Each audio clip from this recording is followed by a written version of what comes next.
What is up, everyone? Happy Friday. It is April 25th, 2025, and we are about to start round 2 of the 2025 NFL Draft. We're through round 1 last night. I don't know if you're watching now, if you tuned in last night and watched us go for the entirety of the first round. We're tired, but we are ready to break down what we saw last night, and we are ready to get to round 2. But first, it's not just me here. I am joined by the one and only Mr. Kevin Tompkins here to my right or left, depending on which way you're looking, and Mr. Keith Flemming on the other side there with that beautiful, beautiful puppy dog joining us here for the show. Gentlemen, Keith, you were at the Atlanta Falcons draft party last night. What was the reaction to what they did at the draft? Well, there was two different reactions. There was the reaction at 15, which was rightfully let's just go ahead and say it. It was a flat out orgasm because Falcons have never drafted a UGA player in their, this franchise has now been around since 1966 in the first round in the history of the franchise. Despite people like Jalen Carter, Todd Gurley, like a lot of good guys being available, and they're like, no, we're good.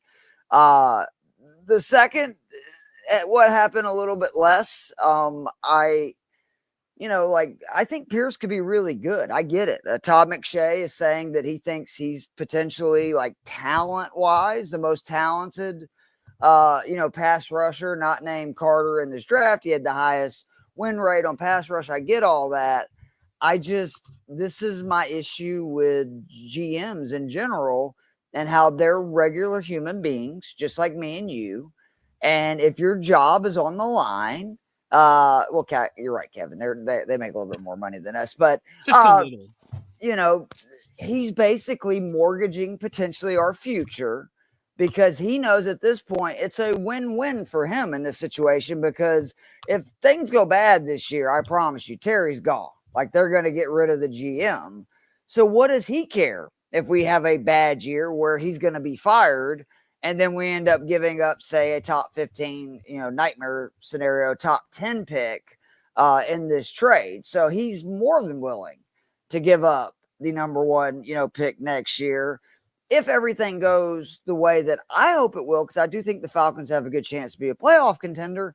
I don't really have as much of a problem with this trade. Like, it's a big if, though, because that means we still have to win, 10 plus games. We still have to make the playoffs for the first time in 8 years at this point. And by the way, our quarterback, who I'm very excited about, Michael Penix, 2 bad knees. So, while everybody is celebrating, Michael Penix and how good he looked down the stretch, let's see if he can stay healthy, because I am concerned about that. So, but it was pretty cool to see, like, I had a friend who was there last year, and he said the reaction last year was it was electric. He said it was like 10 out of 10, almost like a playoff game. And then Falcons traded up, taking Michael Penix, and he said, I swear to God, you could hear a pin drop, and people just kind of quietly exited the door. Nobody said anything to anybody. They just, like zombies, walked out of there. So it was nice, at least after the Walker pick, everybody was, as you can imagine, ecstatic. I am. I think he's a real dog, if you will. Yes, pun intended. But he is more than anything the kind of leader that they need on that defense. Because when Kirby Smart talks about somebody being above and beyond, it's just not only a great athlete and a great player, but a great leader. That gets me really excited for him. And he's going to be a god in Atlanta, because as we were saying, I think right before we went on the air, they have not drafted a player from UGA in the first round in the history of the franchise, which is kind of mind-boggling. That's pretty crazy for a franchise to have never picked from a very specific college, especially one that's so close and in-state. What a weird trivia fact. But I love that. Kevin, last night when this pick went down, at least the number 15 pick for Jalen Walker, we had been talking about Walker for about 5 or 6 picks ahead of that, wondering why isn't this guy come off the board? As Keith alluded to, they got a guy that wasn't supposed to still be there. However, the trade's still a little bit baffling, but their defense did get a ton better. Let's talk about some of these other picks that were a little bit baffling. The first one I want to talk about, the Giants trading up for Jackson Dart. Guys, don't think anyone saw that coming. Kevin, now that we've had about 24 hours to kind of marinate on this, what are your thoughts on Dart going to the Giants? I think it's fine. Like it removes us from having to see too much of Russell Wilson, which I think for the viewing public and just anybody in general is a win. Just a resounding, applause. But look, if this is their guy, we know Brian Daboll is on the hot seat. He might not even last. Even if they win 9 games, they finish over 500. They still might just clean house. So where are you at with that, Kevin? Do you think that because I think Daboll's actually a pretty good coach. Well, he's a good he's like the offensive Wade Phillips archetype of probably shouldn't be a head coach, but is one of the better coordinators. That's fair. There's nothing wrong with that. Dick LeBeau made a 50-year career off of that. So there's nothing wrong with that whatsoever. But this is Custer's last stand for Brian Daboll. We're putting our chips in on Jackson Dart. I mean, some people think Jackson Dart is going all in with 7-4 offsuit, but you know what? 7-4 offsuit. It's at least 7-4 suited. Can we at least say 7-4 suited? 7-4 offsuit is pretty hateful. I mean, you can still get you can make a straight out of that, but look, you can make a hand out of it. Is it likely? If you're going up against Kings, probably not, but you're fine. You got Blake Neighbors, you got Wan'Dale Robinson, you got other people that exist, Theo Johnson. Yeah, other people. Darius Slayton's still there. Kevin, you're forgetting about Mr. Slayton here. Keith, I want to ask you about this. Well, I know. So with this Dart trade with Dart in New York, they've got Russell Wilson, they've got Jameis Winston. Who's the starter week 1 in New York?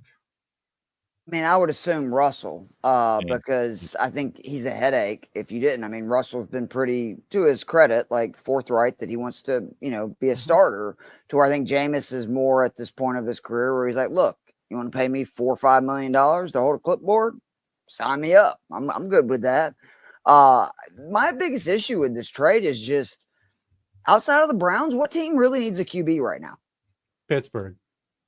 Yeah. So you think it could have been Pittsburgh that traded back up, I guess, is who they were afraid of?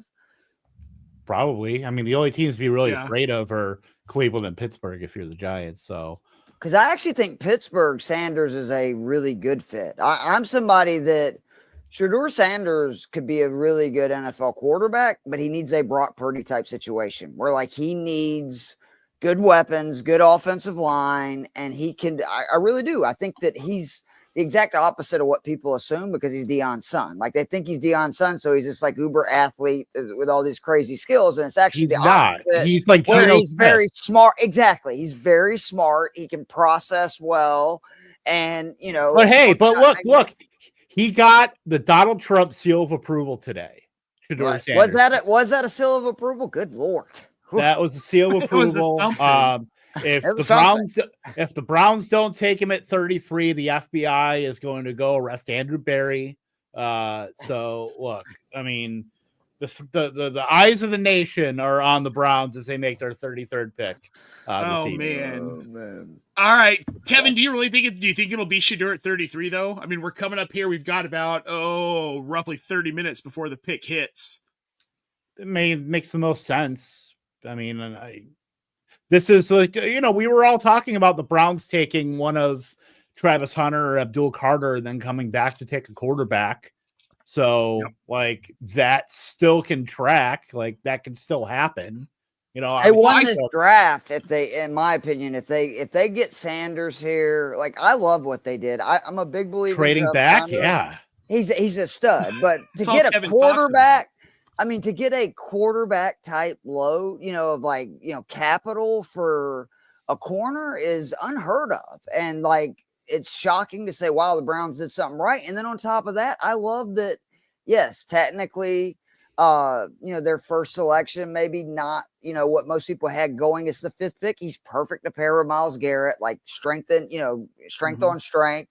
And I think after the top 3 picks in this draft, it was really just, what do you need? Because I don't think there's that many, just straight up, this guy's a can't miss, superstar in this class. Well, this is definitely one of those draft classes where, like you're saying, Keith, there's nobody outside of Travis Hunter that's really been that polarizing. I mean, you had some weird picks last night that had us talking about players we might not have talked as much about. Right. Colson Loveland being one of them, going 10 to the Bears. And that's another one I want to talk about. You already had a Colson Loveland at home in Cole Kmet, who cost you a lot less, much lower draft capital. And don't get me wrong, I do think that Colson Loveland is the better of the two first-round tight ends here. He should have gone before Tyler Warren. I don't disagree with that. I had Loveland ahead of Warren in my rankings before this draft started. My issue is where he went. This was not on the Bears' needs wish list for this team to get better. Kevin, do you trust what Ben Johnson's doing here, bringing in Colston Loveland? Do you think there's a reason behind it? Or is this just kind of another Bears Ryan Pace head scratcher? I mean, look, Ben Johnson's probably got full autonomy to do whatever he wants and to shape the offense however he wants.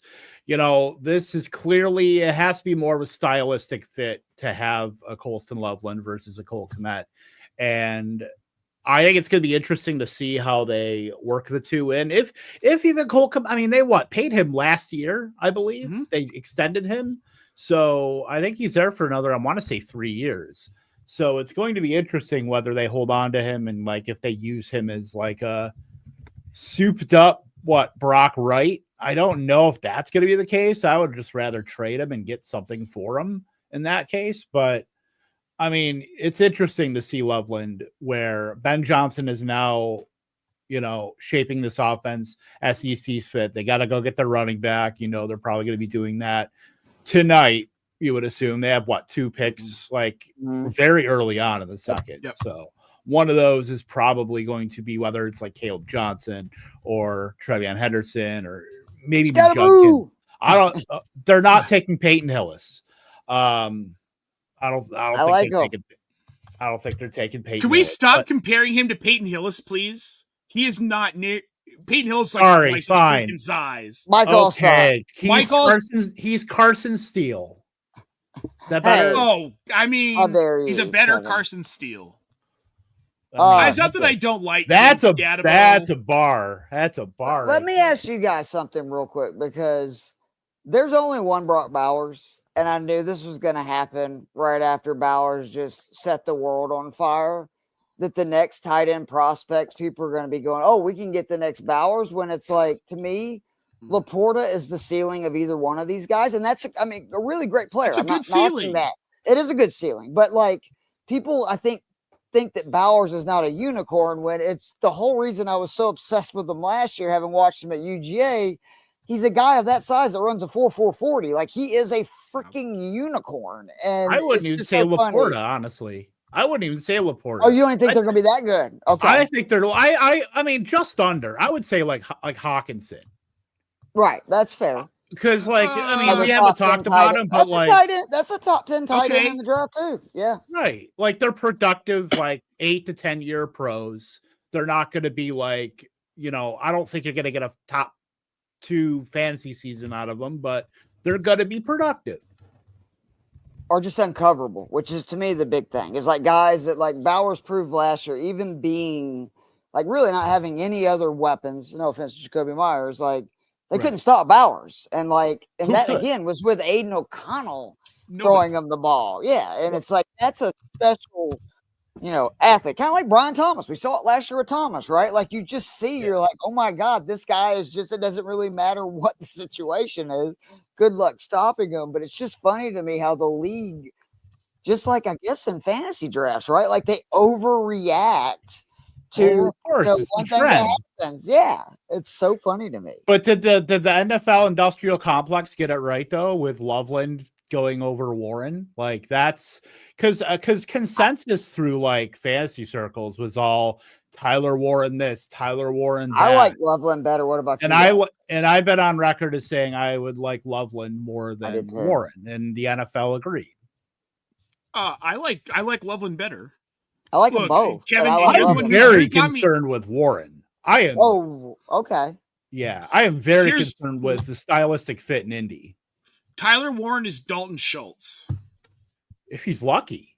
If he's lucky, he's Dalton Schultz. Has been good the last couple of years, yeah. Yeah, I think that's his ceiling. to be honest. And I think that that's a pretty generous ceiling. I mean, a dude couldn't beat out Theo Johnson and Brenton Strange at Penn State. That's I an know. awful pick then, right? And Like, I if already didn't love him. And then you rough. brought that up, and I really went back through Warren stuff, and it's just, like, he's fine. But hey, Right. his ceiling's Dalton Schultz. He's a second, third round grade. I mean, that's where he should have gone, in my opinion. We're talking 5th-year senior who all his production is back weighted to his senior season. Couldn't beat out if you're talking about dominator scores, you're talking about production throughout a college career, and the fact that you couldn't beat out 2 NFL tight ends at Penn State, and not even like superstar ones, right? Like, right? We're not talking about sitting behind Brock Bowers and whoever. We're talking about like 2 guys that if you drafted any of these guys on the same depth chart, they're Colson Loveland's going clear over both of those guys on a depth chart. So, the fact that Warren couldn't beat out either of those and, until both of them are gone, that's concerning. And then you add in the fact of the team level stuff with the Indianapolis Colts, who have run out a 4-man rotation of Mo Alley Cox, Kylan Granson, Andrew Ogletree, and Will Mallory to Granson, I think, led that team in routes, and he only ran like 40% of routes. I understand that you could probably draft Warren, and maybe there's a shift there with maybe how they think about the tight end, but those guys are still 3 of those guys are still on the roster. So unless you just decide to say screw it, we're releasing all those guys, it is Warren's. We haven't seen it yet. You would have figured we probably would have seen it by now if that was going to be the case. I'm just concerned about Warren, especially in year 1, getting any sort of usable route share. He won't. And quarterback issues. There's one way. If somehow, some way, first of all, Daniel Jones ends up starting, and Daniel Jones is much better than we've ever seen him, then Warren has a chance, right? But if it's Anthony Richardson, what's the point? If you're going to roll with Anthony Richardson, why would you go out and get a tight end like Tyler Warren? It doesn't make sense to me, especially when you've got, as you were saying, Drew Ogletree, Mo Alley Cox, Jelani Woods, and Albert Aquagbunum on your roster already before you drafted Tyler Warren. Right. Okay. So you literally have 5 Dalton Schultz on your roster already. Right. What are you doing here?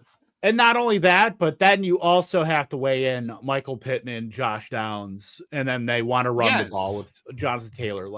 I want to know, where does Tyler Warren fit? Unless you are specifically carving out a role on this team for him and you are saying screw the other tight ends, I just do not see any sort of upside for Tyler Warren. I mean, he has to get on the field. I want to see him week 1 run 80% of the routes. If he does that, then I'm a fucking idiot. And we know that's not going to happen. That's the thing. Yeah, we know that's not going to happen. The Colts are they're one of the least condensed offenses. We talk about Keith and I, we all talked about condensed. We've talked about this. Vikings, Bengals, etc. On the flip side, the Browns, the Broncos, the Colts, all offenses that use multiple tight ends, multiple running backs, multiple wide receivers. This is the not Bills, good. For God's sakes, good offenses. The Chiefs. The Chiefs now, yes. It's not an offense we want to target. It's not an ecosystem we want. Now you have multiple guys that you're subbing in and out of. You're still at best the 3rd target on your offense. At best. And then your own issues with the fact that you couldn't dominate in college. Yep. It's baffling. It's baffling. Another one that was fairly baffling to me, and I know you loved this pick, but Matthew Golden going to Green Bay. I love that they got a receiver. You liked it, but here's where the more I've thought about it, this just isn't a player there. He doesn't fit. It doesn't fit Green Bay. It doesn't fit their offense. It doesn't fit LaFleur does. I think his talent's going to be wasted with Jordan Love. Not to say that Jordan Love's bad. I don't see it. Kevin? He gets so open though. Like to me, that's such a big deal with receivers, and he is like as much as any receiver in football last year, right? Like always open, separation, and all that stuff. But as far as like a three-year college sample, excuse me, at 2 years at Texas, 1 year, or I'm sorry, 2 years at Houston, 1 year at Texas. What are we looking at here? For the regular season, he had like a 1.67 yards per route run. If you know college and like yards per route run, you want these guys in like the threes. Puka Nacua at BYU, and I think he ended up with like a 3.5 yards per route run. Like he has not produced. Like he couldn't. Who's Isaiah Bond in this as like the wide receiver one in Texas last year? Like he didn't really supplant him until like mid to late season. And even at Houston, where this was before they entered the Big 12, right? Was that before whatever they ended 22 up? Okay. 22 was before, yeah. Okay, so yeah, 22 was before. But still, the fact that you couldn't produce there, and you were one of the top prospects in recruiting circles too. So that's where I have some issue. Yeah, he's 5'11". He's got like Garrett Wilson size and much faster. I just want to know, I want to know where he fits in, because I'm very concerned about. They have a bunch of guys, and it's so like it's fit more than it is talent. Usually, what you're saying, Kevin, right? They don't have this, and they don't have speed. I mean, Watson's going to be out for most of the season, right? They don't have speed on their like offense. Like they have Jaden Reed, but he's like a pure slot. And Golden was pretty much a pure wide receiver, pure like playing out wide. He'd play in the slot.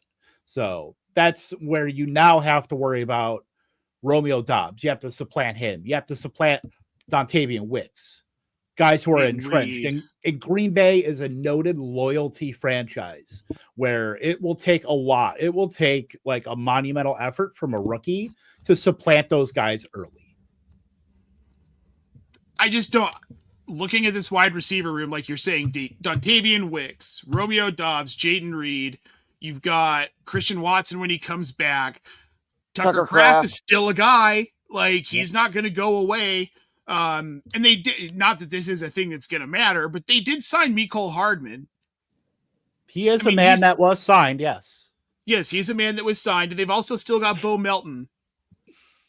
And Malik Heath is no slot. Like Malik Heath would be on 2/3 of the rosters of the NFL right now. Oh, Kevin, killed me. I mean, he was a guy that was signed. That is factually correct. It is factually correct.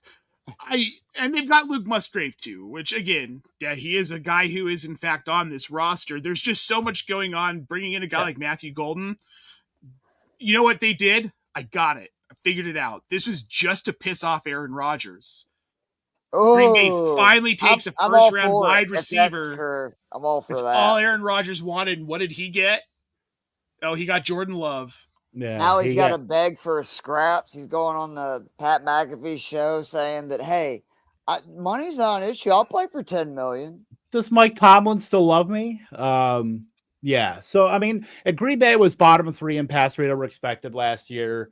Noted after the bye week in week 10, Green Bay their offense was primarily hand the ball to Josh Jacobs and everybody else just gets table scraps. That was the offense. And it worked because Jacobs was awesome and nobody could stop him. Do you think Jacobs is going to be awesome again this year? Kev, do you think there was more of like lingering injuries and stuff? Because Love didn't look quite like the same guy to me, especially moving around in the pocket. And that would also make sense, right? While they kind of pivoted to that, play style. Yeah, they didn't want to probably put a lot on his plate and, make him have to like carry because he's passed with volume. Like before the bye, I think he had like 3 out of the last 4 games before the bye with 30 plus pass attempts. And I think he had like 1 after the bye. So they clearly did not. They went into the bye. We're like, you know what, we're going to retool the offense right now. And we're going to play. They play more conservative. And, but the thing is, when they needed to pass the ball, when they got down, they couldn't do it. They could not do it. And I still don't think that they have a guy, unless Golden decides to, if he's going to be a target, because he's not Steve a target Smith, dominant guy. Yeah. No, he's not. They don't really have a target dominant guy, and that's an issue. You can't. I don't know if you could play 2020, 2002 New England Patriots ball with 7 wide receivers with Troy You Brown. ain't got and Tom David Brady. Patton. I can promise you can't play that. That's why I'm saying you can't do that. In This 2025. receiver class is disappointing too. It's something I was surprised so many went in the first round, because to be honest, I think that there's way more running backs of legit value that can make a difference to teams. And I was a little surprised that more pass rushers didn't go, because I actually think the pass rushing group in this class is pretty good as well. And just, I'm surprised so many receivers went. I mean, the fact that Tech went at 8, that blew my mind. And I like him. I'm a Drake London guy, but the difference between him and London was open all the time, to where he's not. He's making all these catches with no separation. And so he's like Mike Williams. That's what concerned me. Exactly. So Tet was actually the next player I wanted to talk about, because Carolina taking him at 8. All right. Another weapon for Bryce Young. But realistically, was this a good landing spot for Tet McMillan, Keith? I mean, it's not the worst landing spot, because I think that he's going to get a chance to shine. I mean, really, who is he battling for, targets in that offense? But Bryce Young? That's who I'll tell you right now. If we're doing this, I'm more bullish on Jalen Coker moving forward this season than I am on him. I just I'm not gonna lie, I got kind of into the draft stuff late, doing golf coverage for Fantasy Six Pack. I did not know his separation scores were so low, because everybody kept comparing him to London. And I remember, because I wrote a profile on London a few years ago, London had one of the highest separation scores that you'd see, which was really shocking, as you're going, how does a guy that's 6'4", 225 pounds keep getting that open? To where with this guy, and you could see it even in his highlight package they were showing last night, he's got great hands. He does a great job of adjusting his body. He does all that. But in the NFL, where every corner and every safety is so good, I just don't know if you can live making contested catches all day and be a real impact player. I mean, my concern is with his quarterback. Yeah, Bryce Young kind of got decent-ish last half of last season. Kevin, we talked about this last night. Yeah. But, I mean, yeah, you can be a great receiver, but if the quarterback throwing you the ball isn't great, you're just not going to be great. I mean, I don't buy into the idea that wide receivers can make a quarterback that much better. Well, Brian they Thomas can have an says, impact. Challenge accepted, buddy. Did you see Mac Jones?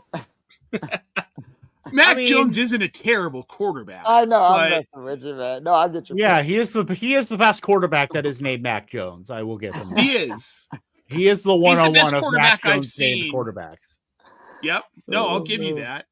I'm but not. Look, I was just say with Tet, it's good for a guy that's diminutive already to get a big target like that, so you can actually see him over the line. This isn't like Bryce Young at Alabama, because he can't see over the line. He just dumped the ball off to Jahmyr Gibbs every other play. Yep. At the very least, or J-Mo. Get that dude some stilts. But I think it's good that they're confident in putting weapons around him. This is Canales is tied at the hip to Bryce Young and his development. So that is good. They still have Xavier Legette. They have to figure out what he is, whether he's a deep threat, whether McMillan can be the, Where are you guys at on Legette? Where do you think, Kevin? You still think he's somebody that's talented, or where do you feel? He's talented. It's just, I want to know how the target's going to shake out, because I like Coker. Coker is I think with Tet McMillan going there, Coker is going to, when BBM 6 comes out, Coker is going to be the Dontavian Wicks of this year, as far as a guy that it's somewhat ambiguous in Carolina. It's not as ambiguous as it was in Green Bay last year, but it's sort of an ambiguous targetry, because you still have, the tight ends are still are basically a wash with Tremble coming back. And then you have Coker, Leggett. McMillan is probably the top target, but you still need a second target. And I think the second target in a Carolina Panthers offense is still good for 100 targets. So that's going to mean something. Whether that's going to be Leggett or whether that's going to be Coker, I think we're going to find out very quickly. But McMillan, I still think he's the best target earning wide receiver on the team as it is. So I'm fine drafting him. I'm not super enthused by the landing spot, but I think that might be more of a, like to Nate's point, a Bryce Young thing more than anything McMillan wise. Yeah, McMillan's talented. The film I've watched on him, the kid's super quick. I like all of his traits. I just don't like the landing spot. Yeah. However, it's better than the other wide receiver, Emeka Egbuka, who, well, he's a Tampa Bay Buccaneer. That's something. In a crowded room with Mike Evans, Jalen McMillan, and Chris Godwin now. Keith, what did you think of that pick last night? I mean, I don't think anybody really saw that one coming for Tampa Bay. Bit of a shocker. I love it. I mean, let's look at this. Like Godwin, a couple of injuries. I obviously, again, this year, if you're looking at, what is his fantasy value going to be, it's not much with Evans and Godwin still there. But this is like with McMillan last year and with this pick this year, they are setting themselves up for the future because I keep saying it. I am shocked at how good Baker Mayfield is. I did not see this coming. Baker is still not that old. I mean, this was the number one pick in 18, I think, right? 17 or 18. And Evans is getting old. Godwin is getting older, coming off of several injuries. And I love these teams that they have guys waiting in the wings that are not just good players, but studs. And then, oh, by the way, you got Bucky Irving as well. This Bucs offense to me is terrifying because, I mean, even if they run a mech out there for, say, 15, 20 pass plays, that's going to be terrifying when you also have McMillan out there and Evans and I actually like it. It's not great for his fantasy value, obviously, this year. But I think from a football standpoint, I fucking love it. And it's a Falcons fan, so I really hate it. But, I love it. Well, what I want to know what they're going to do is because Emeka Egbuka was a slot, pretty much a pure slot at Ohio State for his 3 years, 68.3%, 72.5%, 81.1% in the slot.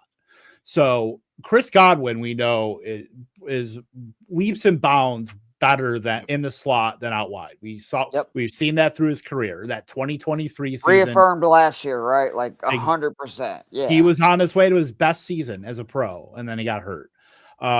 So I want to know what they're going to do. And to me, if they're just going to keep Egbuka as a slot player, either they're going to be running more 4 wide than we thought, and maybe just keeping Cade Otton off the field for that, or Emeka Egbuka's not going to see much less of the field than we predict. Because, the way they're looking at it right now, I mean, McMillan can play out wide. That 11 personnel is still McMillan, Evans, Godwin. I don't see where you put Egbuka out there to be able to, like I said, unless you run 4 wide and you can run both guys in the slot. That's where I worry. And he's more of he's almost like a zero wide receiver, like a zero RB wide receiver. He's a contingent play, Isaiah Likely is the contingent play for Mark Andrews. Emeka Egbuka, if something happens to Mike Evans or something happens to McMillan or Godwin, probably either Godwin or Evans, I would say. McMillan, I think he's pretty. Wouldn't it be fascinating, though, if him and Godwin are on the field? Say something does happen to Evans, because it would be interesting to see which one of those guys do they move out of the slot more. Right. That's what I want to know. I mean, I'm sure Egbuka could play out wide, but you clearly drafted him in the first round because you have a plan for him. That's read the tea leaves. They're going to feature him at some point. So, I mean, there's a lot of scenarios at play here. Well, I think training camp will say a lot as to how they use him. And I'm sure we will act very, responsibly to that in terms of ADP. But yeah, There will I be think no overreactions. Well, it's great for Don't do it's that. great for Baker Mayfield. It's great.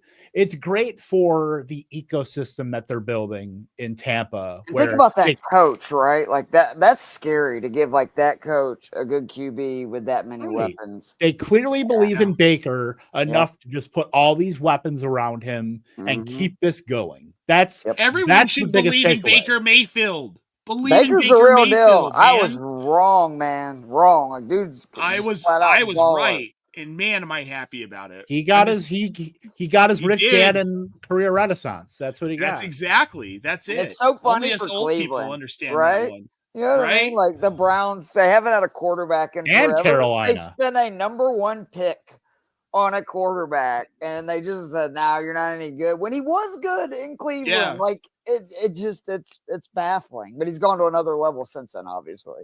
Yeah. So speaking of Cleveland, because they're about to be on the clock here to start round 2, we talked about the possibility that Shedeur Sanders will end up in Cleveland as the 33rd pick of this draft and likely Cleveland's starting quarterback over Joe Flacco and Kenny Pickett. Congressional pressure. Yeah, exactly. No pressure at all here. Yeah.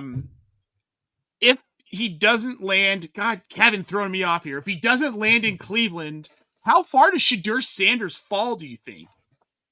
Probably not far after that. What other teams outside of Pittsburgh could you see seriously making a move for him? Because the Rams is the one I keep coming back to. Stafford is getting older. Sean McVay is the kind of coach who could, I think, do wonders for him. You got Puka Nacua because, again, you need, like I said, I think a good infrastructure for Shedeur to really flourish. Because I think he's like Drew Brees to me is like his ceiling, right? Like he can't do anything out of the ordinary physically, but he can, make throws, process, etc. I got 2 teams. Yeah, go ahead. 2 sneaky teams. Okay. The Jets. That makes sense. The Miami Dolphins. That makes sense. Either. Yeah. I don't think he gets past. I mean, looking through the draft order right now, he's not going to make it out of the second round. Rams would have to trade up to be able to have a shot at getting him. They do not have a pick in the second round. Yeah, that's not going to happen. They're not going to move up. Jets have 42. Dolphins have 49. I do love Lou's comment. He's not getting there. Did you see that? We got Cleveland at 33. Golf out once. I doubt he wants golf 2.0. Fair enough, Lou. Fair enough. I mean, that is probably fair. Yeah, but guys, 37th pick is Vegas. They could be in play for it. We've been reading that they might be in play for Shedeur Sanders. Saints at 40. I don't think he gets past 40. The Raiders is another team I keep forgetting. That would make a lot of sense for them. I saw chatter on Blue Sky and the other app that we will not name here. I saw some chatter on both of those today from some analysts. Yeah, Truth Social. They were talking about Shedeur Sanders possibly going to the Raiders at the behest of the commander-in-chief, folks. How far does he have to drop before the Cowboys are in play? Because no way. No. I'm being serious. We know Jerry will do some stupid shit. We have to make it to the fourth round. I'm just saying. I hear you. It's Jerry's world. We're all just living in it. Dion starts calling Jerry going, "Hey, it's prime. I need you to get my son out of this room. He looks like an idiot. Come on." Can you imagine going on True Social and starting up a fantasy talk on there? Like you see how far that would go. Like your only competition is like what's the over under on comments? The fantasy football counselor. What do you think, Kevin? What's that? I said, what's the over under on comments before you get to Hitler? What do you think? Like 6, 7? That many? I'm gonna say 2. I'd go 4.5. I'd take the under. I think 4.5 is a good litmus test. How dare you, Lou? We've got Lou in the chat. I only just realized that the Kirk Penix Sanders QB room. I really liked Lou for a long time. That's an Easton Stick is in that. Thank you very much, Kev.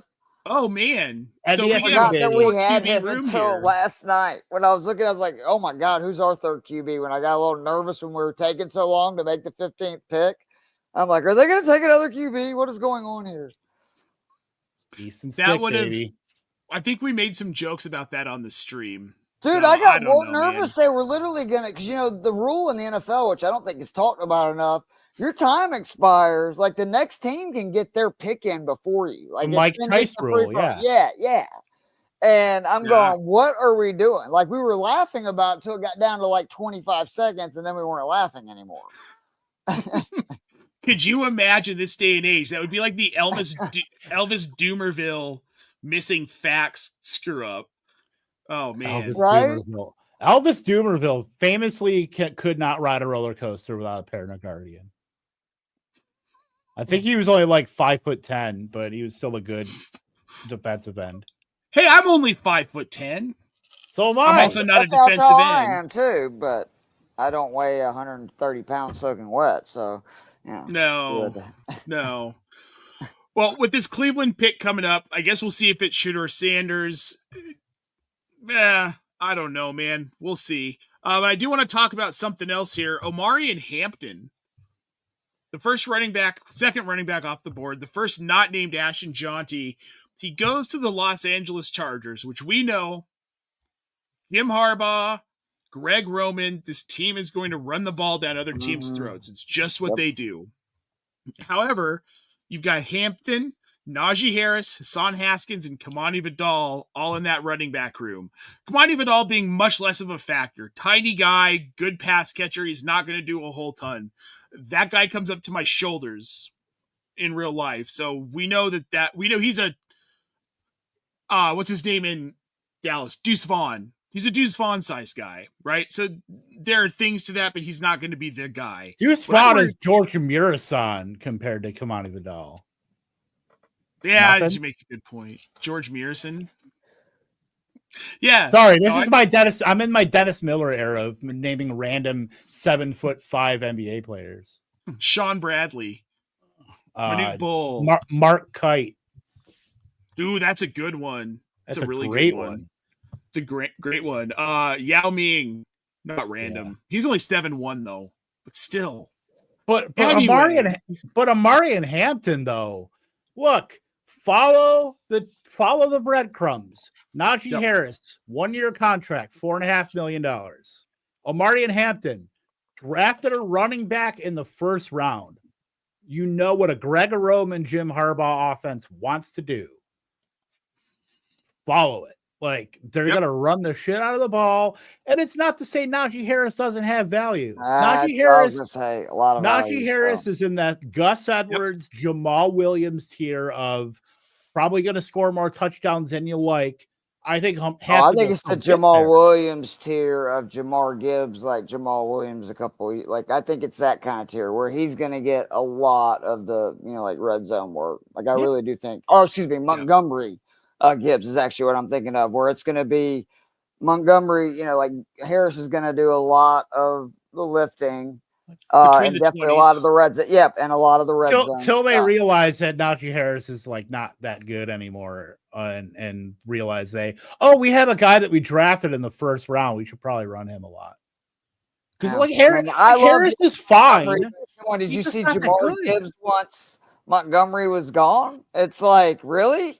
You're arguing with me that guy's getting more touches? Hampton ain't Jahmyr Gibbs, and for sure, Najee Harris is not David Montgomery. No, Montgomery is Jamal Charles to Najee Harris. Well, okay. Whew. Compared to him, yeah. Okay. You about gave me a heart attack. I'm going, wait a minute. Who is he comparing to Jamal Charles? But luckily, I didn't smoke a joint before I started this, so I could. There's still time with that. Trust me. With first break, I'm getting fifth. I was low on this last night. I didn't like it, and I think I mentioned this to you, Kevin. I just kind of have a thing against North Carolina running backs. They don't tend to pan out in the NFL. This is probably helmet scout. We did it with Ohio State quarterbacks. We can't helmet scout. What's the other USC backs? Who else am I missing? We obviously got Javonte. USC backs. Who else? No, I'm saying Michael UNC. Carter. Michael Carter was supposed to be a big thing in that same draft. Big one. Yeah, you're right.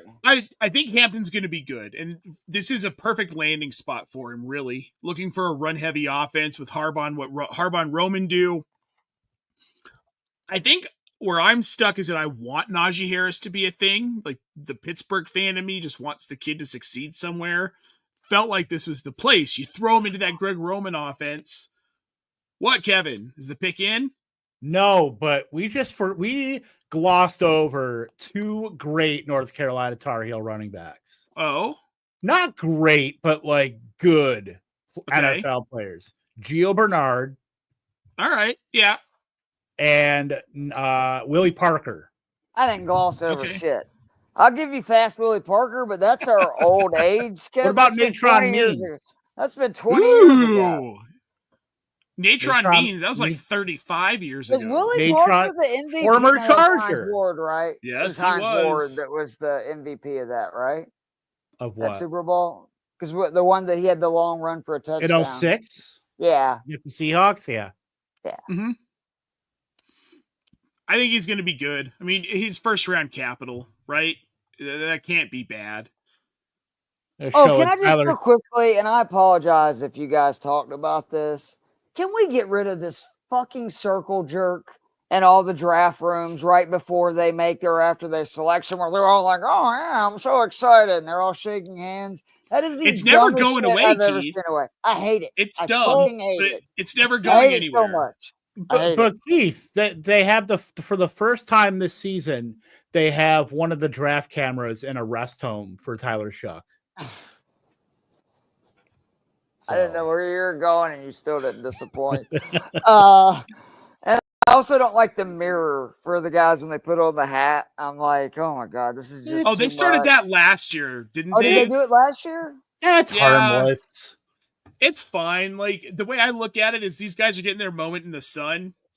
Some of these guys, I mean, think about like Josh Rosen. We barely ever talked about him again.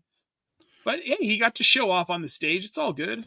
Let's put up so Lou, I'm of the opinion that we haven't seen the 103 and Superflex rookies drafts picked yet. What do y'all think about that? Ooh, that's a hot take. I like that though. I mean, I know who he's getting at.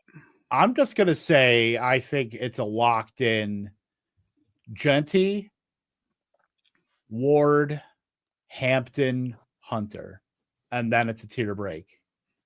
You can throw Tet in there, maybe.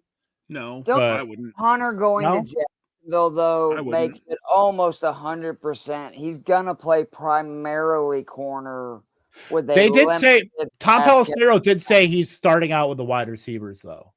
Yep. Today. He's going to primarily play wide receiver. He's going to be more of a special package corner. That makes it even less defensible. You traded all that capital. Guess you didn't want to make money, bro.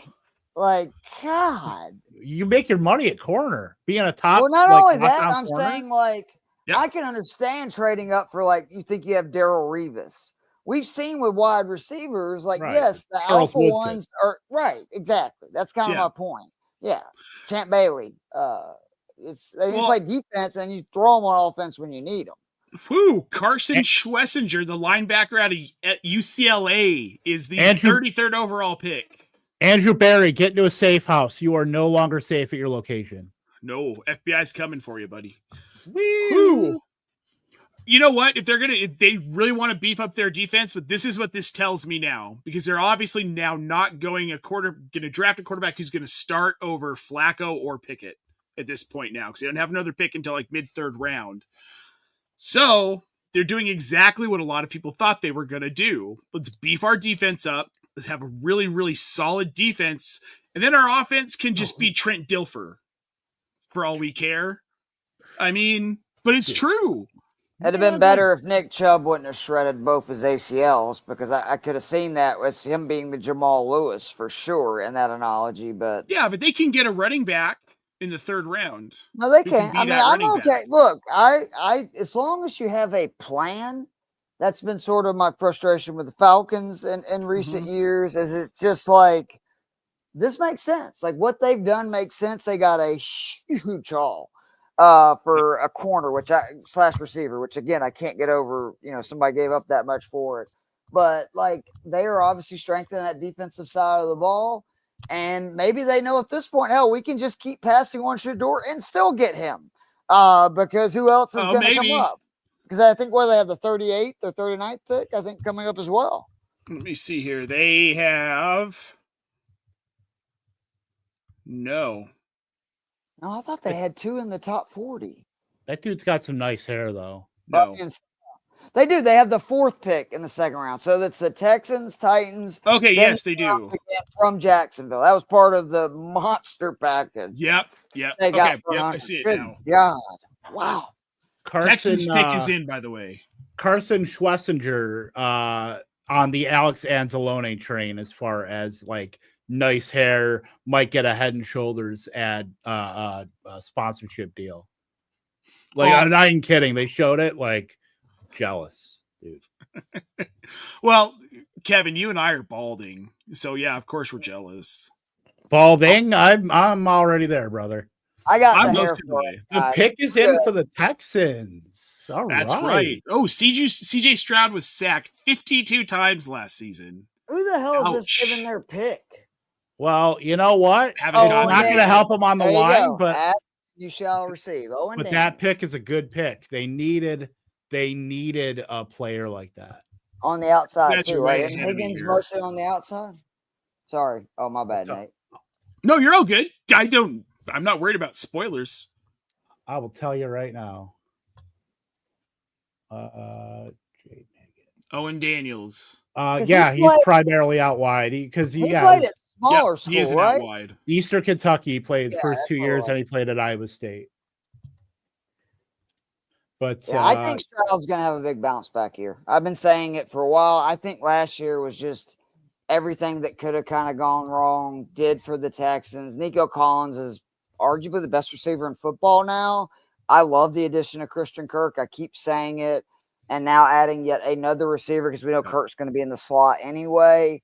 I do. I like this. I think that they're also not going to run the ball with Joe Mixon 50 times right up the gut a game. So thank God.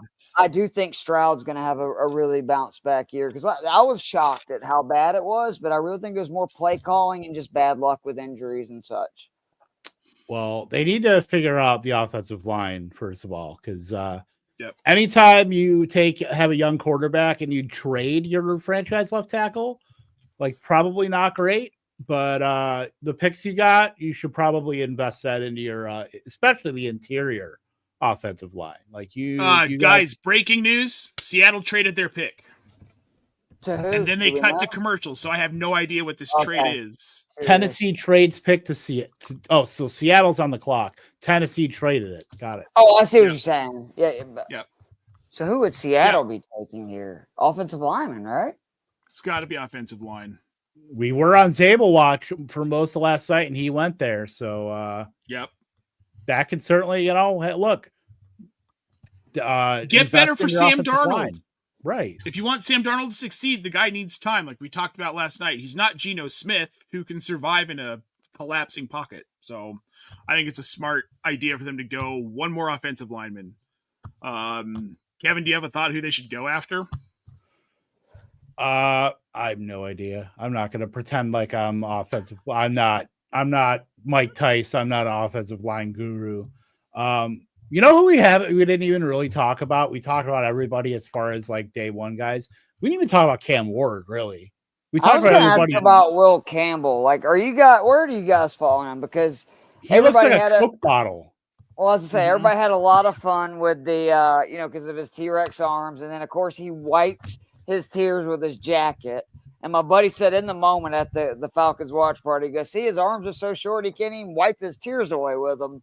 But I loved what he said. As somebody who's an SEC guy, he stopped all the best pass rushers, in college football, like consistently. I think the dude's a dog. And when you hear somebody say they will lay their life on the line to protect Drake May, like I think he's going to be a home run. And this is one of those things where people get so obsessed over something that it's 1 inch. I don't think it's the end of the world. Say no more. Protect, lay your life on the line to protect Drake May. Like put that on a t-shirt. Right? I mean, that's seriously what he said. If you're watching. Yes. We need that at Sunday Dreamers Club. Mm-hmm.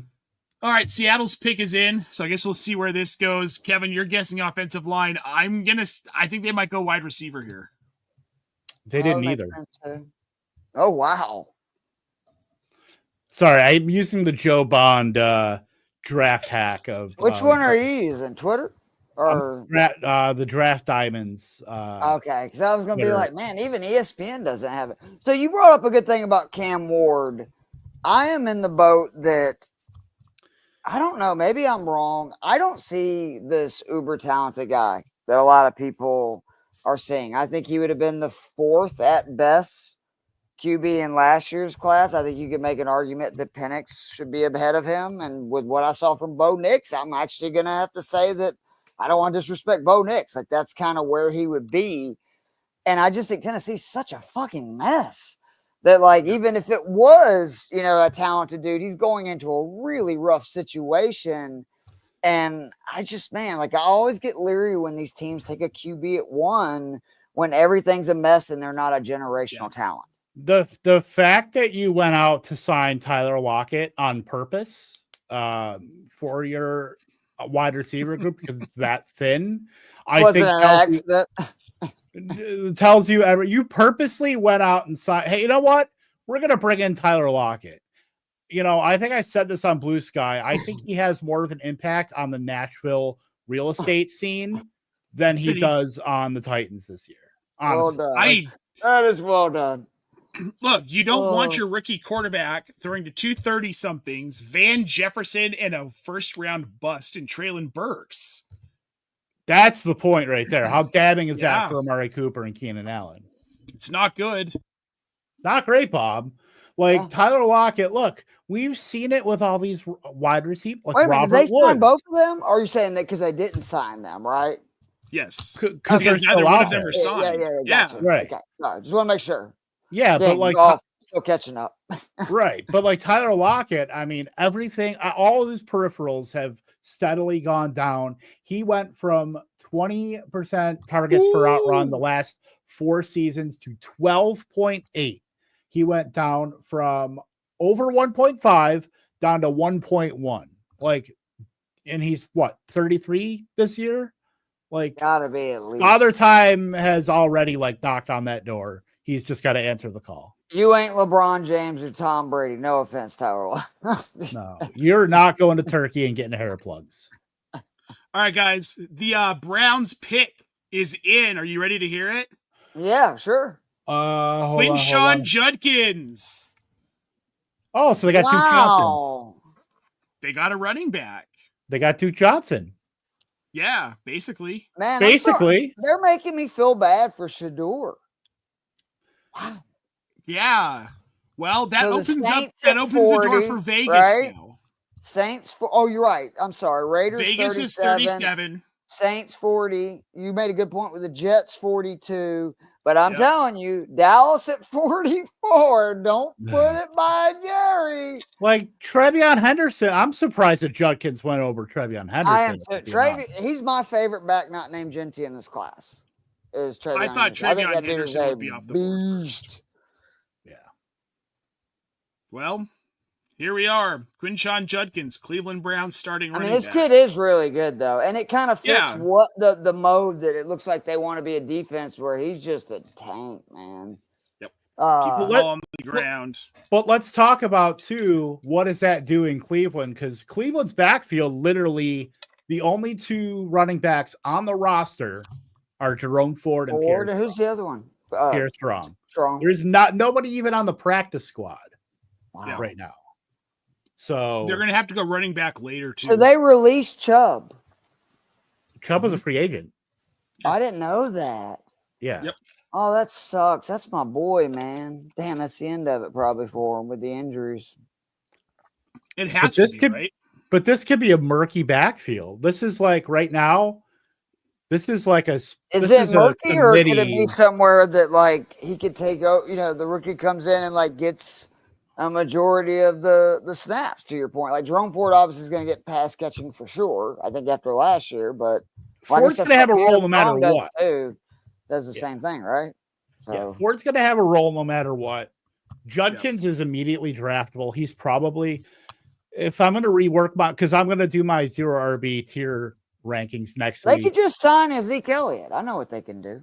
Oh my God, no. No. It was a joke. Yeah, he is the joke. You're correct. I'm not. God, I thought you guys knew me better than that, but I guess not. Both of them are like, "Dear God, no!" It's like it was a joke. Well, guys. that should tell you how polarizing that is. And some jokes are just utter so the offensive. name. They shouldn't be Wait a made. minute. Has some people been saying they should go out and? This isn't like the WWE roast where you can say whatever you want to. Oh man, that's an offline conversation we need to have. Holy smokes! Yeah. No, Google that. Even if you're not a WWE fan, it is worth a Google. I promise. Yes. Tony Hinchcliffe ain't walking through these doors anytime. How about Paul Heyman then going right on the McAfee show talking about him talking shit about Stephen A. Smith? Pat McAfee was like, whoa. I know that face. Like, I can't believe you're airing my dirty laundry. We were supposed to be, that was in private. Yeah.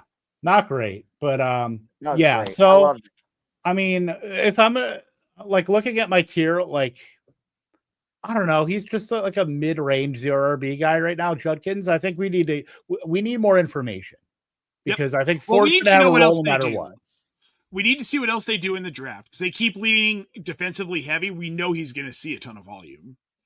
They don't do something about how good the offense is overall. Like this is an offense probably going to be bad. So no matter who, like you're going to want the pass catching back, in my opinion, in that situation. Right. Not a lot of scoring equity, not a lot of touchdown equity on this team. This team is probably a bottom 8 scoring offense. That's whoever the quarterback is, it's going to be. I would say that's more than probably buddy. I would say that's pretty confident that, unless they make a move for Kirk Cousins. Even then, I'm not saying it's going to make their offense. I'm going to be mad. I'm going to be mad if we get rid of Cousins at this point. I mean, what's another? Stick. You're good. Million? Yeah, that's true. You're right. I forget. We got Stick. The pride of Fargo. Oh, yeah. Not where I saw him going with this pick, though. That's for sure. No. I did not either. No, at all. Dolphins just traded up, by the way. Do you think Mel Kiper is going to have like an aneurysm? Because I didn't get to see it, obviously, because we were at the Falcons one, but I heard he was having real issues that nobody was taking Shedeur Sanders. And I guess he had him, like his top 5 on his big board or whatever, and the other guys did not. And he got pretty defensive about it. Who could Miami be moving up for here? There's still a couple of good tackles, is there not? If they draft another fucking back, Jesus, man. But that's the thing. They need a running back to play off of Achane. That's when they were at their best when they were running. But is Henderson the best? No, they should probably specialize it and take. I mean, they could take Caleb Johnson over Henderson. That's probably that would make sense. Yeah. I really like. That's what I didn't like about the Wright pick last year. Was like Wright. They couldn't take like the same thing. Yeah. Right. They couldn't take like a Henderson who needs to be a 3-down guy. They couldn't take like an RJ Harvey who is like our generation's Nyheim Hines. That's not derogatory, by the way. No, I know it's not. No, it's true. I know what you're saying. Yeah. My 0RB Brett, that's like the wheelhouse. You know how long it's been since we've had like a pure receiving back that we've been able to take as like a pure PPR floor. Like a James White type at a running back, right? Yeah. JD McKissick, I miss those guys, man. God, I miss those guys because that archetype is gone. Yeah, I miss it, man. All right, guys, Miami's pick is in. It is Jonah Saviania, tackle from Arizona. I butchered that last name. Yeah, right. If it makes you feel any better, Nate, I can try to pronounce it. No, don't. I'm kidding. You do not want me pronouncing any names. I am shocked. Like, again, these teams really feel like they have to trade up for these last couple of guys because I don't know if you did. Yeah, I don't think you did. But maybe they felt like they did. They obviously felt like they did. I guess it was the point. I guess that, like I was saying about after the first 5 last night, or really the first 3, is that potato with a lot of these guys. It's just who do you have as your guy? Yeah. Well, now we've got the Patriots on the clock. Go ahead. So Lou, if you remember Nick Chubb's rookie year, we didn't do much until really late. That's the sort of thing I expect out of Judkins. Was that the year that they had Carlos Hyde and they traded him? Yep. Okay. Yes, I believe that's correct. Okay. Carlos. So they're going to trade Jerome Ford to the Cowboys, and then it's wheels up for Judkins season. Got it. Yep. I'm down. I'm all right Perfect. with that. Yeah. Yep. Win-win. Oh, was Yeah. this not? This is like the second best guard in the class, right? There's only been one guard Yeah. that's went, right? Gray Zabel, I mean, that's pretty much your guard. He's the only one. I like Oh, this he's comment from Samoan, Herms. and he's definitely going to ball out. Zabel watch always lingers on. Well, all right. So, you know what? They got to protect Tua. This is probably a really good football move for Miami. Interesting that they traded up for him. It is hateful, though, when your stats say 2 honorable mention for Pac-12 first team. 2 honorable mentions. It's like, wait a minute. That did y'all really just put that up? You keep out of 2 teams, and you could only be the honor one. Oh, man. I was going to say. That. Oh. I didn't even know where he went. So Arizona. Okay. Yep, Arizona. Well, we're waiting for New England to make their pick. So I'm going to ask you, Kevin, since Keith just walked away, I'll ask you first. Thanks for choosing me, Keith. What do you think the smartest pick of round 1 was? Smartest pick. The smartest round 1 pick, Kevin. Let me take a look at this here. I mean, going through it right now, I mean, Zabel watch continues. I mean, Seattle's got to do something to, keep Sam Darnold upright, and that's a great move. Yep. I do like Amari and Hampton to the Chargers. I think Omari and Hampton's got a good chance, even with Genty. I think he could be like the 1B behind Genty, especially in that offense where volume is not going to be a concern, at least, after. I mean, if Hampton just clears out Najee Harris early on, or even in the middle of the season, the runway is like big for him in that offense. And a Greg Roman, Jim Harbaugh offense with not a lot behind him. I think those were good moves. Even and I know you're not a big fan of Jackson Dart, but I'm a fan of guys, teams trading up to like have a conviction on somebody. So I do like, Giants, went to get Dart. Whether it works out, we'll see. But look, they brought in Winston, they brought in Russ Wilson. They clearly like what they see in Jackson Dart to bring him into. So, I mean, good on these teams for going out and putting your nuts on the table, so to speak. Yeah, I think Zabel's my favorite pick too. And it's the same reason as you. Like, they got to protect Sam Darnold. They really do. And getting that first round and then another second round, you're putting bodies in front of him that are going to help protect him. Probably make this offense all around better. It's going to make Jackson Smith and Jigba better. It's going to make Sam Darnold better. It's going to make, hopefully, Kenneth Walker and Zach Charbonnet better.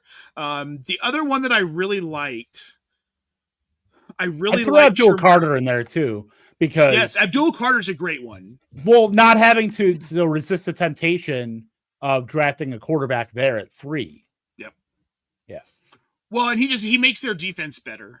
You were saying, they extended Thibodeau, so this is going to be a very good defense, which they need it to be good. This offense is, but I just want to clarify, I do like Jackson Dart.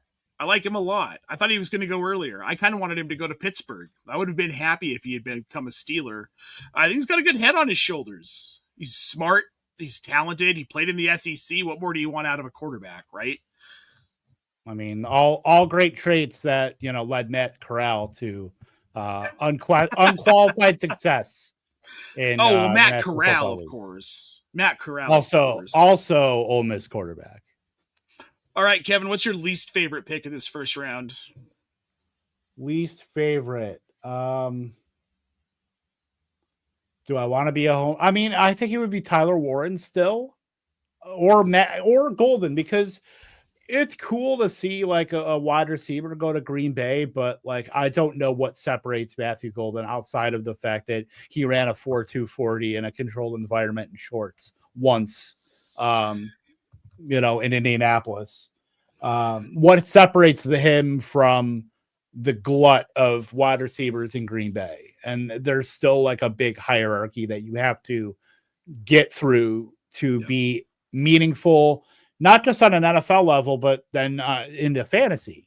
So that's where I have some issue. Like, he better be Garrett Wilson with speed, with like way more speed for that pick to pan out. When you're drafting him, at 23, like, that's what he has to be.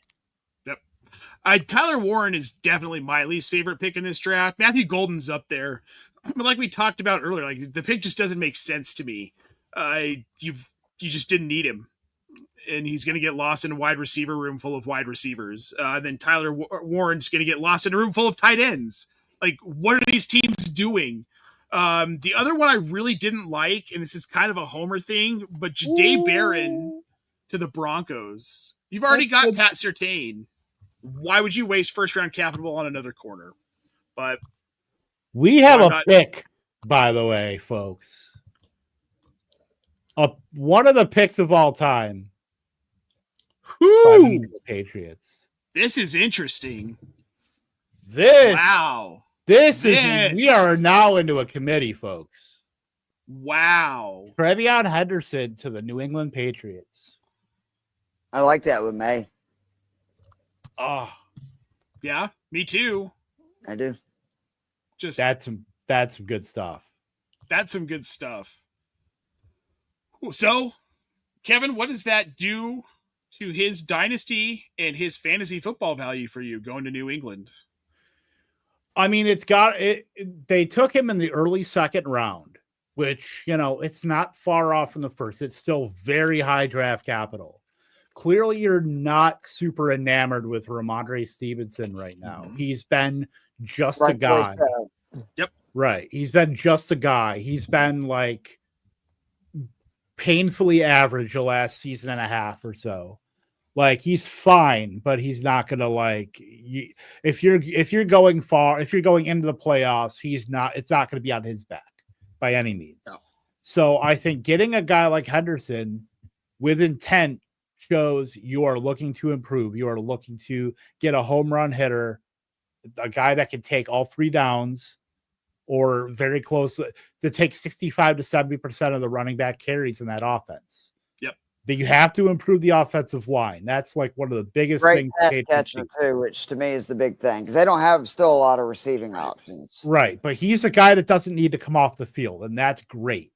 But in the interim, early on, it's probably going to be pretty even distribution of carries and snaps for both guys. It's probably going to be like Stevenson gets 15, Henderson gets like Vrabel, 6. though, But you're going to see would immediately kind of let the backs go if I'm remembering correctly, or didn't he? Well, didn't Vrabel keep Derrick Henry stashed away for like 2 seasons? Oh, you're right. Nope, absolutely. Yeah. You're right. It's the other way around. Yeah. The thing about Henderson, though, is he's better at pass protection, way better at pass protection than Ramondre Stevenson is, which is going to keep him on the field more often. And I feel like you get to a point by like week 4 or week 5, it becomes apparent that that's so valuable over what Ramondre Stevenson brings to the table. TreVeyon Henderson is going to get the majority of the carries after week 4 or week 5. Right. I mean, that's the hope. That's the hope, is that we have the waiver wire column in week 4 that has TreVeyon Henderson is the guy you need to grab. And this is like your only shot at getting him below your fab. What would you guys say the chances are New England has a Washington type turnaround this year? Oh, I don't know. I don't think so. I don't know if that's in the I'm just asking, because you got, again, a veteran coach, you know what I'm saying? You have that young QB that's uber talented, really his first season as full starter. It's not like Washington was a loaded roster. I understand that a little bit better, but I mean, and I think New England, if I remember correctly, does have a pretty easy schedule. New England is like, their whole is greater than the sum of their parts, but they still have one of the worst skill position groups in football, especially at wide receiver. So and I know like Washington is the same, but Stephon Diggs is, I don't have to tell you, Keith, is no Terry McLaurin. Like, as far as like someone that can actually threaten the defense, not that Diggs can't, but Diggs is also 31 years old and coming McLaurin is off of an the real ACL deal. injury. I'm with you. Yeah, for sure. So I don't think even it's know gonna. if Diggs at his prime was what McLaurin is. Right. Like I think getting to 8 or 9 wins is going to be a massive achievement for this team. But I hope they don't, because that means that they can keep stocking this team with good players for Drake Bay, whether it's on the line or on defense. Like, they've got pieces on defense. They added Robert Spillane, who's would you go like get one of the George most unheralded running or linebackers. What? Because supposedly Pickens is available. Would you not? I would go get Pickens. They have a lot of capital. They could trade like 5 receivers just for Pickens. Yeah. Just a real my quick... God. Looking at the Patriots depth chart, they have some Steelers ass receivers on their team. Like Kendrick Bourne. Oh my God, Steeler. yes. Mac Hollins. I mean, Arthur Smith already had him. Guys, the Bears pick is in. This is the last pick left over from the Bryce Young trade. Oh my God, you're right. They already I know. won. I just saw it from Dan Graziano. Are you ready? You ready? Yeah. The Bears select Mizzou wide receiver Luther Burden. Oh, I like Luther a lot. God bless Ben Johnson getting us Amon-Ra St. Brown.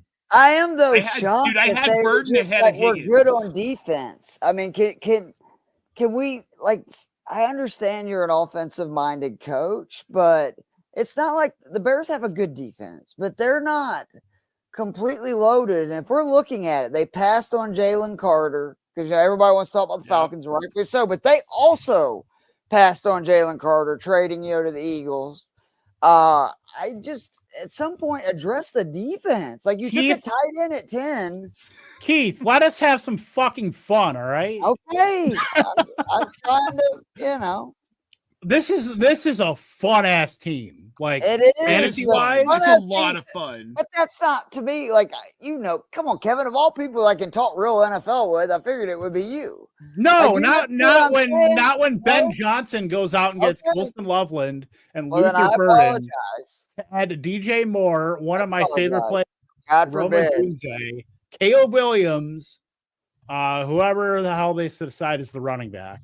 At some point, it's like, to me, it's almost like with Jacksonville. Like, at what point do you have to say maybe it's Lawrence? You know what I'm saying? They've spent so much capital on the offensive side of the ball, whether it be ETN, Brian Thomas, they signed Kirk, they signed Gabe, like, you know what I'm saying? They keep doing this, and it does scare me a little bit that Chicago, who has weapons, right? Like, I'm not saying they're loaded, but they have weapons, and they're going to come in and kind of reach a little bit for a tight end at 10. And then this is probably a slight reach in this class as well. Taking him at 40 or 39? 39. And I love Burden. Like, he's actually one of my favorite receivers in this class, but it does scare me a little bit. Now, what I will say too is that last season under Shane Waldron, the Bears ran some of the most condensed offense, 6th highest 11 personnel usage in the league. Rome Odunze and DJ Moore were, I believe, 1 and 6 overall in total routes ran last year. Wow. Now, Ben Johnson's Detroit Lions were 24th in 11 personnel. So now you have to wonder, is Luther Burden run that much too tight end? With Kmet and Loveland now, it's certainly that's fair. You're right. Right. So, trust me, Luther Burden on this offense is fun, but looking at Josh Downs, Jaden Reed, I don't know if that's what we're looking at in terms of a route share. Well, NFL Network just comped him to Jaden Reed. So, and don't you guys think Odunze is like a real breakout candidate? Like, to me, of all 100%. The guys, I think he's the one that people are not taking high enough in best ball drafts. And it wouldn't shock me if he even supplants DJ Morris, like the number 1 receiver in Chicago this year. Right. With this now, with the way this offense is now constructed, you got to figure the guy coming off of the field in 2 wide receiver sets undoubtedly is Luther Burden. So Yeah, for sure. Yeah, I think that's 100% accurate. Yeah. So if you're playing two tight end and you're playing Komet Loveland, if you're using Loveland as like the slot, Do you have tight the end, actual and percentages using for that, Komet as Kev? like the inline guy. Like I know you said then- they were 24th. Do you have like actually how much? I'm just curious how much that is of them playing. Percentage of like their snaps, Yeah. 54%. That's Wow, on that is Sumer a Sports. lot. That's a lot. And compared to the Bears, who are at 71%. Falcons were far and away 85% tops in the league. And the Rams are probably right behind that, right? Rams were behind them, then Seattle. Yep. That makes sense. Yep. All right, guys, we've got a pick for the Saints. It is indeed Shedeur? a quarterback. It's not Shedeur. Concord. Are you serious? It's Is Tyler Shock. Oh Out my of Louisville. God. This is getting outrageous. This It is is getting getting outrageous. outrageous. Oh my God, we're gonna This get a feels Trump like executive this is order in the next Dion. 10 minutes. This really does feel like this is starting to become a punishment on the people that don't like Dion and what he is, because It could this be. this is insane. Like, I'm serious. Like, no matter what you think of Shedeur, I bet Mel Kiper's about to have an aneurysm. I'm shocked. Wow. Hey, I'm Jerry. shocked. Hey, Kev, Jerry and them Cowboys, it's coming. Yeah, let's go look at Jerry Jones' scratch pad right now. They're like, Jerry, stay away from the phone and the computer. Get the fuck out of here. 4 picks away. We've got the Bears up next. God, my God. Chicago, man. What an embarrassment of riches. So I should apologize. I forgot that they had their own second coming up as well. It's actually not that big of a deal to take a wide receiver when you got another second round pick 3 picks later. So Yep. I'm stunned. Take Caleb Johnson. Take Caleb Johnson. Just total fun having. I would love that. Total They need fun that type having of running offense. back. They need that type of running back. Yep. I mean, look, I know everybody wants DeAndre Swift to be this thing. He's never going to be that thing. He's not. Ben Johnson keeps following him, and Ben Johnson doesn't like him. I don't know why people think he's going to be a thing in Chicago this year. Remember when he got jettisoned from Detroit because of Ben Johnson's offense? Already happened once. Biggest Bulldog fan in the world right here. I love DeAndre Swift. He ain't that guy. He's just not. Nope. Like, he's not. We want him to be, but he's not. And And he never Roschon Johnson was. isn't the guy either. No, he never No. was. There's a lot of Yeah. hype. The DeAndre Swift hype reminded me a lot of Clyde Edwards-Helaire. It's very fair. No, Where it I was see just that. like, yeah, I see where the talent's there, and like maybe he could be really good, but like you're turning maybe into a sure thing with this kid, and it definitely wasn't a sure thing. It's funny. Remember Kerryon Johnson? We didn't even remember Kerryon Johnson. How could I forget Kerryon Johnson? He was a beast at all. I built a brand off of Kerryon Johnson. Oh, dude, that dude was a beast for real. You know that dude's only like 28.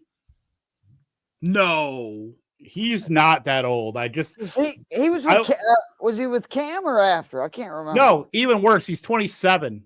Wow. No. So Kerryon Johnson is 27 years old. Wow. He's not. He's barely. He's at the top of the running back age apex. That's wild. That is wild. Whoa, okay, well, for a hearing aid right now. Bears traded that pick. Traded it to Buffalo. Buffalo is now on the clock here at 41. So if you're the Jets, why wouldn't you take Sanders here with the next pick? Because I think they're next, right? After they're 42. Why would you? There's no way they would have expected him to be there. That's what I'm saying. Like, why wouldn't you take him? Is he still in the green room, Shedeur? I hope not, man. I feel bad for him. I really do. Did Brady Quinn call him and be like, dude, I get it? I don't know if you read what he said to, like, the people, I guess, that were there with. Like, I do. I feel bad for Shedeur right now. Like, I think this is ridiculous. Well, I felt bad for Will Levis last year, too. Because it feels personal to me. Like, for him to fall this far. Like, I agreed with the people saying he should go, like, early in the second round. But as the fourth quarterback, get out of here. You think this schmuck is going to be any good? Come on. Don't say you feel bad. This stream is gonna get entered into evidence. That's fine. Entered into evidence. I'll tell you right now, Tyler Shaw is not going to be a good NFL quarterback. The guy that came in as a freshman while junior Justin Herbert was still going at Oregon. Yeah. Him and Spencer Rattler will be battling for the QB. This is great though. As a Falcons fan, I'm so happy that they didn't take Shedeur and took this guy. I like Tyler Shuck. I didn't love him, but Wait a then minute, I saw him in. And I'm saying it wrong again. Fuck. Yeah, I think it's Shuck. Oh, so bad. But If he was a Major League Baseball player, he wouldn't be on the top prospects list. No, that's how old Tyler Shuck is. He was a backup for Justin Herbert. That's wild. In Oregon as a freshman. God bless COVID, right? God bless COVID. 8 years in college. It's a lot. Well, hey, a lot of people go to college for 7 years. Yeah, doctors. Great joke. And Van Wilder. Eric has never heard that joke, but it's a good one. Oh my God. Yeah, that's right. That's right. I remember that. I'm pulling up Tyler Shuck's. Let me pull up his passing here because I'm on PFF right now. I'm always on PFF. Like, dear God, the dude is 6 seasons of actual playing time. 77-45. That's how many passing yards. So that's what 1,200 a season a year average. Mm-hmm. Like, dude, what did he have last year though? 31-91, 23-6 at Louisville. Okay. I mean, dude, if you want to get into that, what is Jaunty's career rushing yards versus the 25-98 he had last season? He amassed over half of his career rushing yards last year. So he has what 30? Okay, 31-91. Let me go take a look at Jaunty right now. Oh, Kuiper's pissed. About Shedeur? It's muted, but I could see literally because they're talking about you said Shock? It's Shock? Shuck. Like SHUCK. Because like I have a buddy named Sam Howe, and it's HOUGH, but the Kuiper, I mean, like his eyebrows are so angry right now. Angry. They're always angry. That's fair. I need to turn on closed caption so I can actually see though what they're saying. The Bills pick is in, guys. They took defensive interior lineman TJ Sanders out of South Carolina. The New York Jets are now on the clock. If Shedeur falls past this pick and he falls past 44, we've got the Rams at 46. Maybe they take a shot on him. Matthew Stafford's getting older, but I can't see that being a thing. Vegas is back up at 48. Or Vegas is up at 48. Maybe they go at 48 if they think he's going to fall that far. I'm shocked. I am too. I mean, because again, this is not a horrible quarterback. And it just this is just wild to me. He's got the pedigree, which to me, like I know people laugh about that, but like I really noticed that talking to Luke McCaffrey, that they know, right, from their family. They understand what it takes to be a professional athlete, which I do think that helps. Like they've known that their entire life. They're ready to prepare. And I was really impressed. The offensive line at Colorado freaking sucked last year. It was and really that dude bad. stood in there and took a beating and would hold on to the ball and make throws. And like, is that not what most NFL franchises want? I'm just at this point shocked. Like when we're at this point, we're at the 40th pick.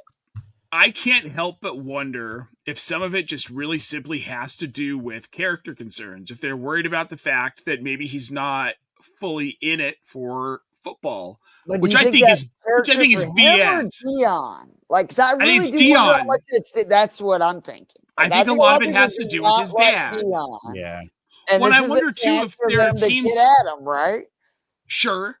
Oh, and I also wonder, like, are there teams that they're literally looking at it like, well, we don't ever want to have to entertain the idea of Deion Sanders being our head coach. Oh, now that's also a fair concern I did not think about. That's a legit concern, right? Like Dude, if I'm a front office, I am worried about that. Yeah, I had not thought about that. Who's a not fair worried point. about that? Jerry's World. Well, that's what I'm saying. Mason Taylor is the 42nd pick to the Jets here, tight end out of LSU, son of Jason Taylor, who I was hoping I'd get to tell this story. Anand Nanduri from Player Profiler and I were walking around the field at the Senior Bowl after one of the practices. Standing on that field was the father of Mason Taylor, one Hall of Fame linebacker, Jason Taylor. Would rather make Jason Joey. Taylor is very tall. Jason Taylor is a very big dude. He's also very pretty in person. I will say it. Oh yeah, Anand walks up to him. Rock, right? Yeah. So Anand walks up to him, shakes his hand, says something to him like, "It's really good to see you. Can I take a picture with you?" And as he takes his picture, Jason Taylor like looks at me, and I feel like, well, got to say something now. And I was like, "You're my favorite Dancing with the Stars champion." Oh, nice. That's amazing. What was his reaction? Please tell me. Oh my God, he laughed. He thought it was hilarious. He got a good laugh out of it. I would give anything to know what thought was going through his head in that moment. Probably they had to catch him off guard. Oh, I'm sure it did. Big. I'm sure it did. Amazing stuff. I like this pick for the Jets. Here we go. So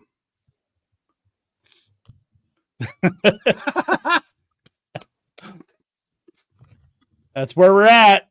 Kevin bringing the memes. Sorry, I see it. Oh, okay, you got it.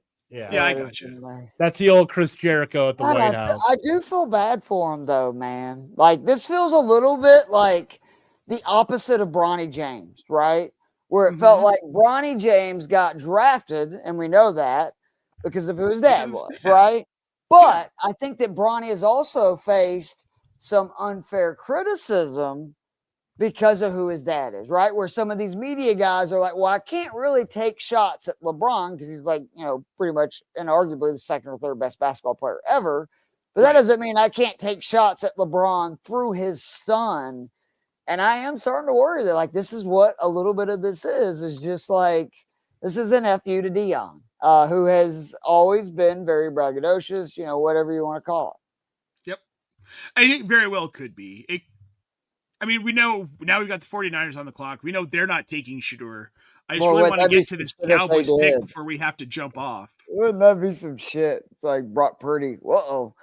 That would be kind of crazy. Well, so what is the deal with his contract? Can somebody explain where is he at with his contract? Who? He gets paid this year, right? Is that right? Or have they paid him? I've got over the cap up. Let me take a look here. For who? Purdy. Brock Purdy. Oh. Yeah, I think he gets paid this year. This is the first year of. This is the last year of his contract. Okay, well, okay. He's making $5.3 million as a base. That's $20,000 signing bonus. $20,000. That's when you know you're. Well, actually, I'm sorry. It's not $20,000. It's $19,253 of a signing bonus. And then he's $5.365 million base salary this year. That's his cap number. He's got to get extended. They should have done the Atlanta Braves deal with Purdy, like what they did with Acuna and them, where he was making so little money. After that rookie year, I would have offered him like a 4-year, $80 million contract, right? Like, which would be one of the lowest paid QBs in the league for a starter. But for somebody who's not going to make for 3 years more than, $5 million bucks? I mean, who says no to that? That's what the Braves have. I give them credit. They figured out with a lot of these kids. It's like, hey, forget arbitration. We'll pay you now, but you're going to take a little bit under probably what you would earn if you waited. Right. I'd be willing to take that as a player, though. For sure. About the injury risk and everything. Exactly. In a sport that almost nothing's guaranteed. Absolutely. Well, that was like because the Rays did that with Evan Longoria, and that was the biggest. Like that was the first one. I'm pretty sure they did it with Wander Franco too, but we don't want to talk about that. No, he is. We're not talking about Wander Franco. But yeah, I mean, look, it buys out their arbitration years, and then they hit free agency younger. Yep. So. It's win-win if you're like who you should be. Yep. Yeah. Well, I like this Mason Taylor pick still. That hasn't changed. I do too. Yeah, I'm with you. Yep. I'm interested to see what the 49ers are going to do here. I'm going to guess they're going offensive line. I mean, they've got to do something about Trent Williams. And they got to do something to protect Purdy if they're going to give him any sort of extension. Offensively, though, I mean, do you feel like they need to do anything in this draft, Kevin? Like, even just like a depth piece at like running back or something. They could do a running back. They could also do a tight end, too, if they really wanted to shake Yeah, something they, up. they lost Conklin, didn't they? Elijah Arroyo? Anybody? I would love they that. tied in from LSU, Mason Taylor. Yep. Yeah. Yep. That pick's been in for a while. Oh, I'm sorry. You said that. I'm sorry, Nate. No, it's all right. It's all right. The broadcast is really far behind. They're still on the Bills pick. Wait a minute. That's Jason's son? Yeah, it's Jason Taylor's son. The last horse finally crosses finish line. It's Keith Flemming. What did I tell y'all on the first break? I'm calling you Barbaro. I went out there. I smoked that joint, so I'm a little behind. Yeah, you're right. I'm sorry. My bad. We're not putting you down on the track. God forbid me for getting stoned, Kevin. Jesus. It's not still America. Not for now. For a brief minute. For a very brief minute. Tyler Shuck is 7 months younger than Luka Doncic. Oh my God. Someone just posted that. That's I'm gonna accept it as fact. I wonder how much older he is than Bronny James, right? Who's like 19, not even 19 yet, I don't think. Wow. So that means he's got to be at least 25, right? He's Luka 26. Was 2018. He's 26. Yeah, there you go. Yeah. Just a little bit younger than us. Not by a ton, though. Just a little bit. Well, guys, I was hoping to wait it out for this Cowboys pick, but we've hit our time here. It's 5:59 Mountain Standard, 7:59 Eastern Standard Time. We've got to get Keith over to Fantasy and Frames. We promised you to them. Cute puppy dog to get us out of here. I want to thank in the street. What's wrong with people? Come on, man. I don't know, man. Around in the street for real. Like, what's wrong with people? If it was in front of my house, that little puppy'd be in my house too. Well, that's what happened. Yep, I would have sucked. That's the way it goes.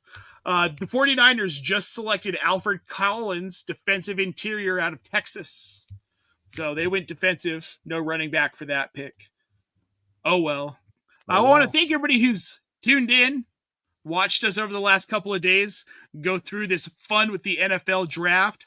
While you're here, make sure you like this video, subscribe to the channel. Keith, stop. You're distracting me. Keep it going. I love it. Make sure you check out our Discord channel for the rest of this draft. Mr. Lou Brunson is going to be live posting every single pick as it happens for the rest of this draft. You can even set it up so you just see your own team's picks if you don't want the flurry of 257. So get over there. And then we're going to be talking about all these picks in that channel ad infinitum afterwards. Also, guys, if you're thinking about going to the Fantasy Football Expo, head on over to the site and use the promo code Optimus-2025. It will get you a discount on any tickets you want to purchase for the Expo. And go do some drafting. Now that we're getting through the NFL draft, it's time for some fantasy drafts. Head over to fastdraft.app. Use the promo code Optimus to get up to a $50 deposit match with your first draft. Guys, it's a blast. 20-second picks. You can be in and out of a draft while you're on the crapper. Like, to be honest, got a little time in the morning, sit down, take care of your constitutional, draft some rookies. But only if you're regular. Well. And only if you're using the promo code Optimus. Just a couple of caveats here. And then also, guys, let's support our own. Head over to SundayDreamersClub.com. Get you some fantasy football swag from our own Casey Kasem. Because why not? She's awesome, and you want your friends to know that you love fantasy football. They're great talking points. You might find out you have friends you didn't even know you had. That's right. Like my next door neighbor, who apparently is in 20 dynasty leagues, and he just found out after 3 months of living next door to us what I do for a living. Boom. To say he's thrilled would be an understatement. And to say I'm thrilled to have a neighbor that loves football would also be an understatement. So, yeah. Kevin, any Not parting me. words? Any parting Stay words out for of the my people? yard if you're my neighbor. Stay the hell out of it. No parting words here other than I hope everybody else has fun on this draft. I not notoriously not a draft guy, but it's Right now, it's the most possible time before more draft talk for next year. So. Wait a minute. Not notoriously a draft guy. Huh? I'm not a draft guy. I've never been a draft guy. It's not for everybody. We get it. You're not calling best ball. Are you talking about NFL draft? Like the actual NFL draft, okay, nuts and bolts of it. Yep. Got it now. I was like, wait a minute. This sounds like a lie, but I got you now. Okay. Guys, if you haven't had enough of me, go ahead, head on over to SiriusXM tonight. I'm going to be on with Bob and Mike at 12:35 Eastern Standard Time. Apparently, we do have a Dallas pick. I have not seen it come up. I don't know if either of you have seen it come up. I haven't, but I'll be asleep by the time you're on SiriusXM. Donovan, I can't pronounce his last name. Izuruaka. Yep. Klingon? I think it's a good pick. Shore up their defense. Shedeur Sanders continues to fall. You can bet that we'll have thoughts on that when he finally does land somewhere. So make sure you check out all of our social channels at Optimus Fantasy. We'll have our reactions. We got shorts, a lot of shorts coming up. A lot of shorts coming. Pretty much every fantasy relevant player coming out of this draft, we have a take on. So make sure you're looking for those. Did I miss anything, Kevin? I think I promoted most of what we've got going now. OptimusFantasy.com.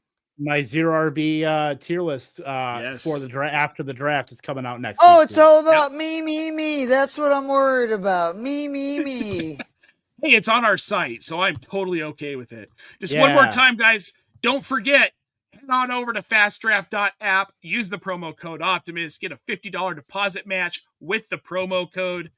It's going to be a great time.